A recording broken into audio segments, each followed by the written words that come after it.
Hi guys, it's me your mom, si DJ at samahan nyo nga kami dito sa aming pagpasyal dito nga sa Wadi Namar. Every weekend nga, make sure nga ni daddy na makakagala nga si Aisen sa mga park na katulad nga nito. Naaktuhan nga namin na pagdating nga nandito nga yung mga kalapati sa baba. Kaya naman nung bigla nga nalakadan nga ni Aisen nagliparan na nga rin ito. Bago pala kami magpunta dito ay dumaan nga muna kami sa Jollibee para yun na nga lang aming breakfast. Buti nga sa mga oras na nga na yan ay hindi pa nga gaano kadami ang tao. Dahil gaya nga ng sabi ko sa iba kong vlog, kapag weekend nga ay talagang family day nga dito sa Saudi.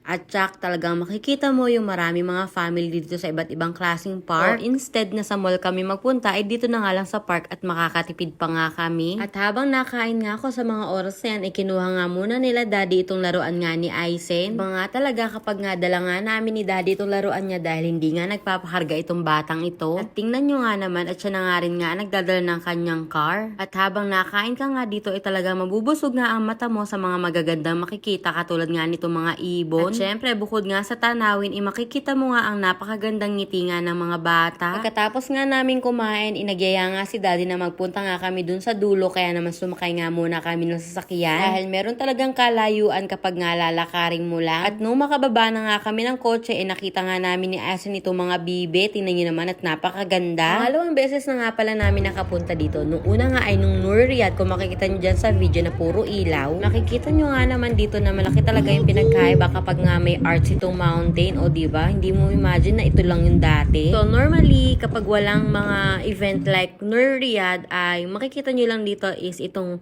Rock Mountain at itong para mga camping site na pwede mong pagcampingan syempre. So that's it for today's video. Kaya naman please do subscribe to our official YouTube channel at dito sa ating page para updated kayo sa aming latest video. Bye! Salamat!